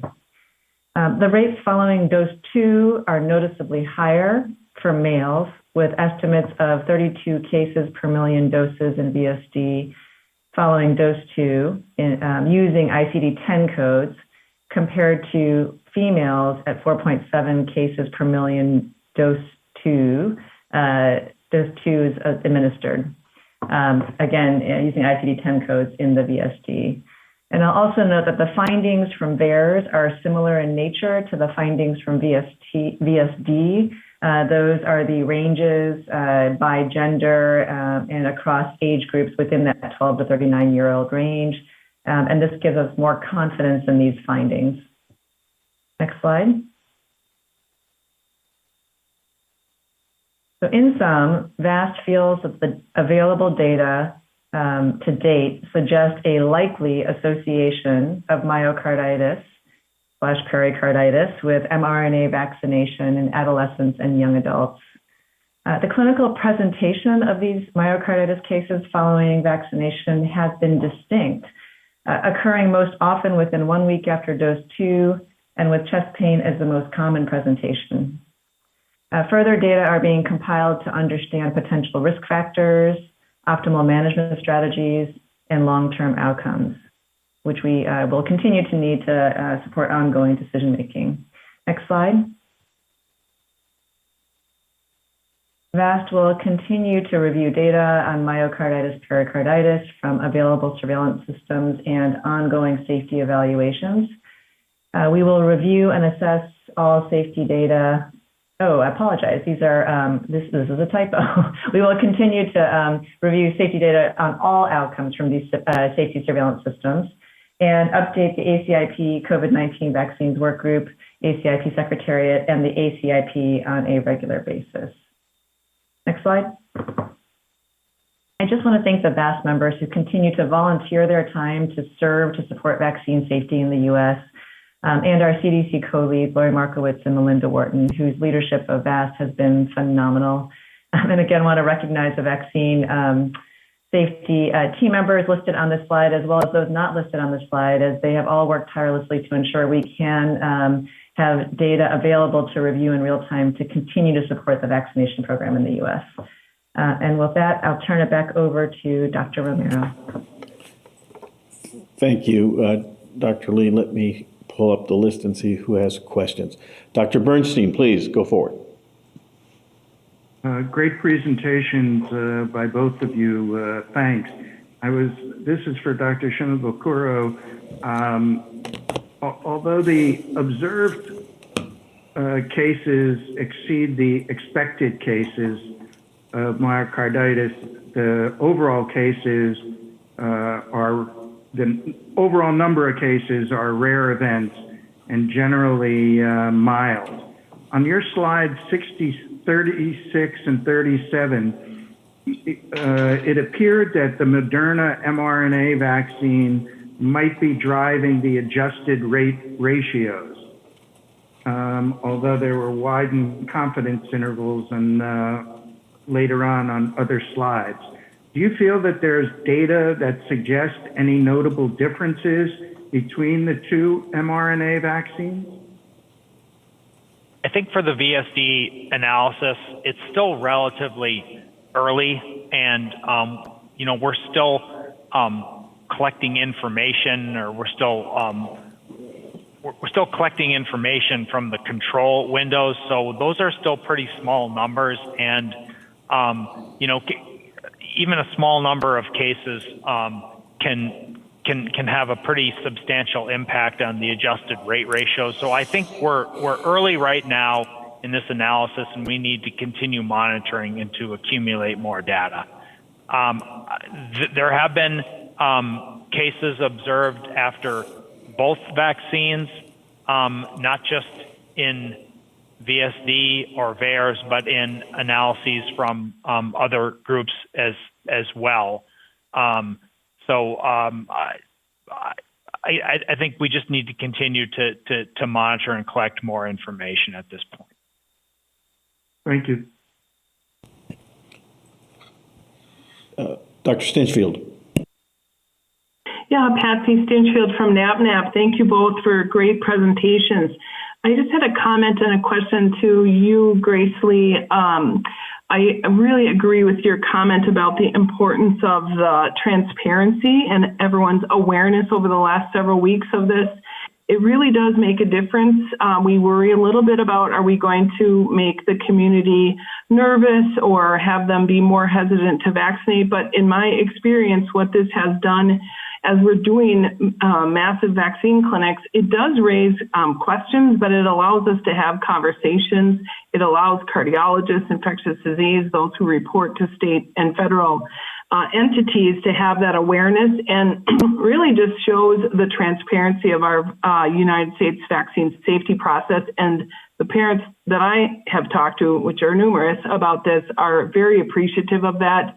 And do go ahead and vaccinate, and are very, very happy that we're doing this kind of deep analysis, even on rare events.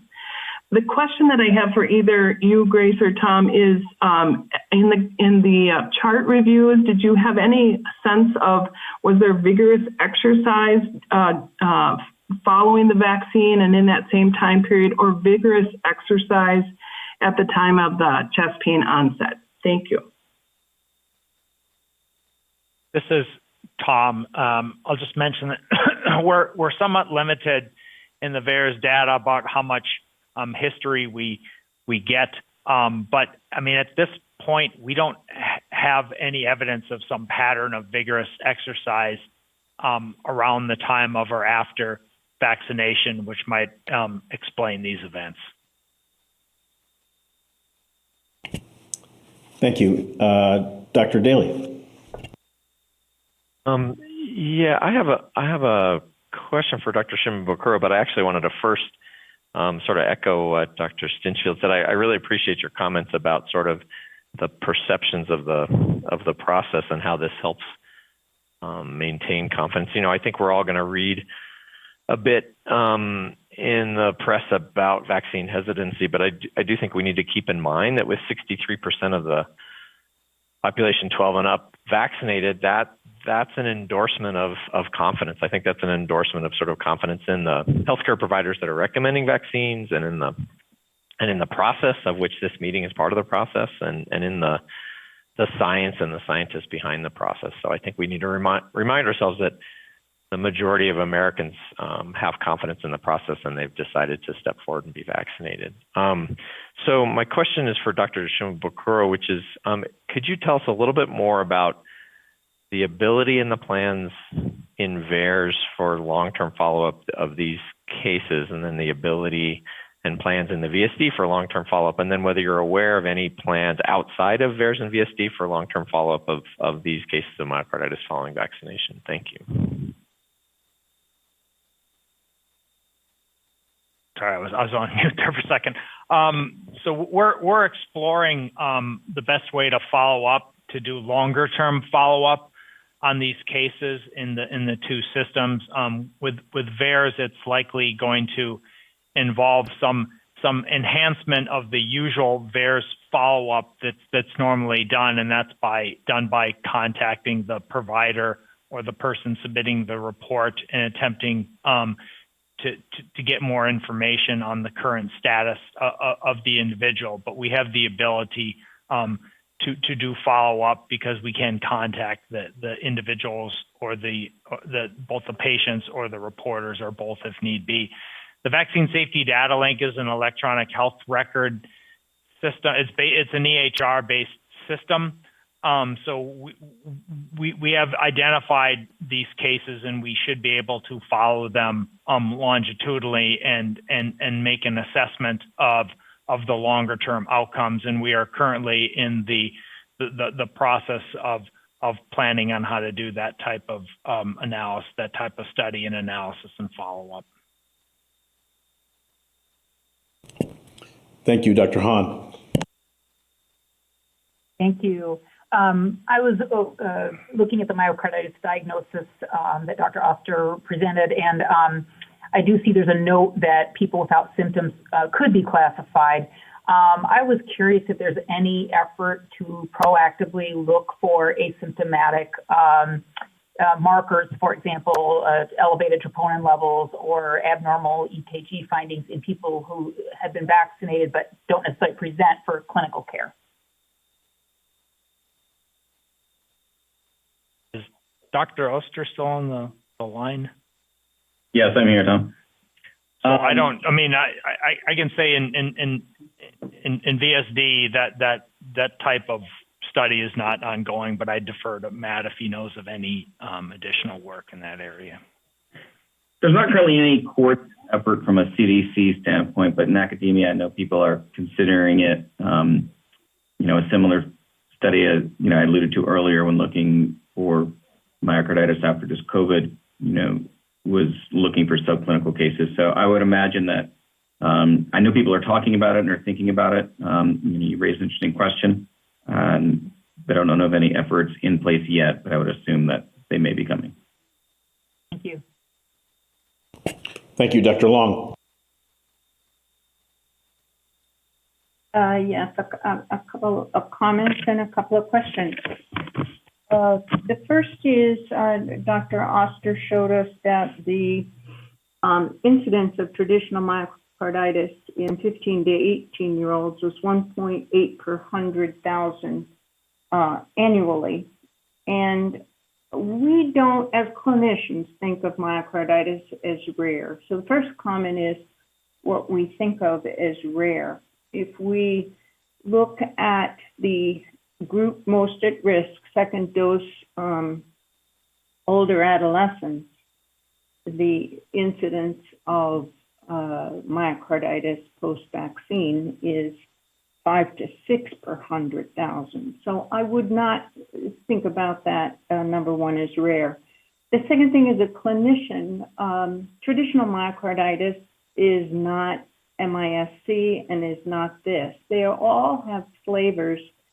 And the patient with traditional idiopathic, usually presumably post-viral or whatever myocarditis, has much more dyspnea, is a little more subtle in onset, yes, does have chest pain, and is very much slower to resolve and has really, you would never promise a parent that they will be well in 3 months or 6 months.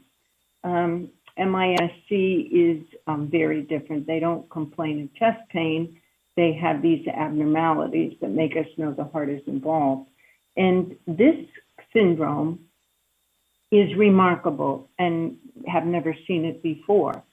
Sudden onset, severe chest pain, frequently going to the shoulder, and these abnormalities in enzymes, et cetera, but relatively spared function, which is the opposite of MISC. So I think the chances that this is related are overwhelming, and that it is especially related to these vaccines or adjuvants or whatever is very highly likely. The question that I have is for Dr. Shimabukuro. In the VAERS reports, we see that almost 50% complained about myalgia. And myalgia would be the closest clue or marker that we would have that might trail or follow or indicate, the heart's a big muscle. So that might be myalgia. And yet that was in the VSafe report, that there were almost 50% had myalgia after dose 2. In the VAERS, there was no myalgia. Why is that? Well, I think they're fundamentally different surveillance systems. So in the VSafe, those are pre-identified systemic symptoms. So there's a checkbox for those. If this is like slide 7, if you can go to slide 7, that's possible.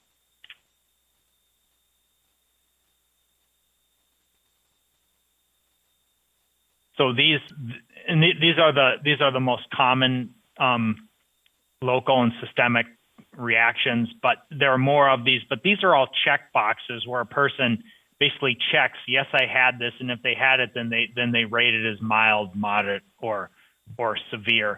So they're being asked about this. In VAERS, it's reports that are unsolicited. Basically, people are reporting in. So we're not asking anyone in VAERS. Those are just spontaneous reports. Now, I suspect that myalgia, or however it's MEDRA-coded, is a fairly common adverse event. It just didn't happen to crack the top 10 list. If you could go to slide 13. So these are the top 10 for each age group. I suspect that myalgia or body aches or muscle aches is a fairly common adverse event and is probably reported to VAERS quite commonly, but it just didn't happen to crack the top 10 for these most commonly reported adverse events. Thank you. Dr. Freifel.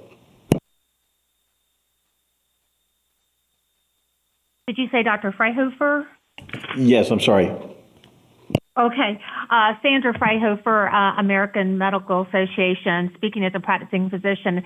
And I really just want to express my thanks and applaud the CDC for the transparency of this vaccine safety surveillance process, and really appreciate you putting clinicians on alert about the reports that you're seeing of myocarditis, and also appreciate you highlighting that that anyone can submit a report to VAERS, not just healthcare professionals. As I talk to my patients, I have a question. This is for Dr. Shimabukuro. Your slide 44, summary slide, do you think when I talk to my patients, the best number to give would be that we're seeing 12.6 cases per million? Is that the number you would suggest? And another clarification, in one of the initial slides, it said 53% of the population over 12 has been vaccinated, but I think several times during the conversation, it was said 63%. So which is correct? This is Tom. I can't comment on the coverage. Your second question had to do with coverage? Yeah, on Dr. Daly's slide 2, it says 53% of the population over 12 years of age has been vaccinated. But I've heard it said twice now during the conversation, 63%. So I just wondered which number was correct. Well, and I'm Matt Daly. I can jump in here. Just that it's 53% fully vaccinated, 63% one or more doses, and those numbers change a little bit depending on where you look. But it's fully vaccinated versus one or more doses. Thank you. And what number would you suggest that clinicians share with their patients about this? I would be reluctant to say you should focus in on a specific number that we've generated from VSD. That 12.6 cases per million is, first of all, that's just a rate. That includes that is really any case of myocarditis or pericarditis occurring in the 21 days after vaccination following dose 2 of any mRNA vaccine in 12 to 39-year-olds. So it gets complicated. I mean, I'm a little bit reluctant to provide advice on how to counsel patients, but I think couching it in the context of benefit risk, the benefits of vaccine and preventing disease and preventing the complications of disease versus the risks of these fairly rare adverse events. I mean, I would suggest couching it in the terms of overall benefit risk. And I think Dr. Oliver and Dr. Wallace in the next session are going to be able to provide more information that is probably going to be more informative on individual patient counseling. Thank you, and I look forward to the rest of the afternoon. Thank you. Dr. Hayes. Hi, Carol Hayes with the American College of Nurse Midwives. Dr. Shimabukuro, Dr. Lee, thank you so much for these presentations. It confirms our commitment to safety. Dr. Shimabukuro, I have a question about tweaking vSafe. You mentioned that obviously with adolescents that we should be asking about school and other responsibilities and not just work. And I'm curious if there's just like you created the pregnancy registry, I'm just curious if there's a way to tweak vSafe to monitor exercise or sports, participating in vigorous exercise or sports, because someone asked that question earlier, whether there was a link between the myocarditis and vigorous exercise. I'm just curious if there was a way to tweak vSafe for that. I'll have to discuss that with the vSafe folks. There may be other ways of getting at that information, either through surveys with patients who have known to have been diagnosed with myocarditis or pericarditis. I mean, in vSafe, we don't actually get that level of detail. That level of detail we get more from individual case reports to VAERS, or we can potentially get from EHR records. So I think it may be challenging to get at that information through vSafe, which more asks about general local and systemic reactogenicity, health impact, and then some text fields. Well, thank you. Dr. O'Leary. Thank you. And thanks to both of you for these great presentations. I just wanted to make a brief comment on Dr. Long's comment regarding this rare versus not rare issue, because I do think perceptions in this field matter and words matter. And there are standard definitions for adverse drug reactions, and rare is generally considered between 1 in 1,000 and 1 in 10,000. And very rare is considered less than 1 in 10,000. And so I think by any measure, these events would be considered rare or very rare. So I just want to correct the record on that issue. Thank you. Next is Dr. Bernstein, and then we're going to end comments at this time and take a break. We're over time on this, and then I'll open it up one more time for comments. We will come back to you, Dr. Maldonado, if that's okay with you. That's fine, thanks. Thank you. Dr. Bernstein, please. Yeah, Dr. Shimabukuro, do we know if the patients with reactions after the first dose had a history of prior COVID-19?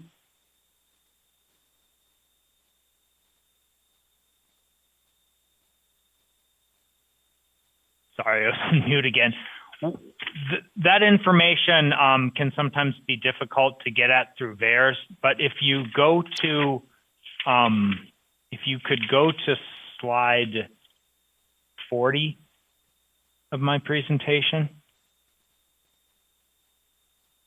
I mean, this is just an overall, if you look at the footnote, it's not really a footnote, it's more of a side note there. 3 of these 29 cases, and these are cases occurring either the day of vaccination out to 21 days. Only 3 of these 29 cases had a history of a recent COVID-19 infection.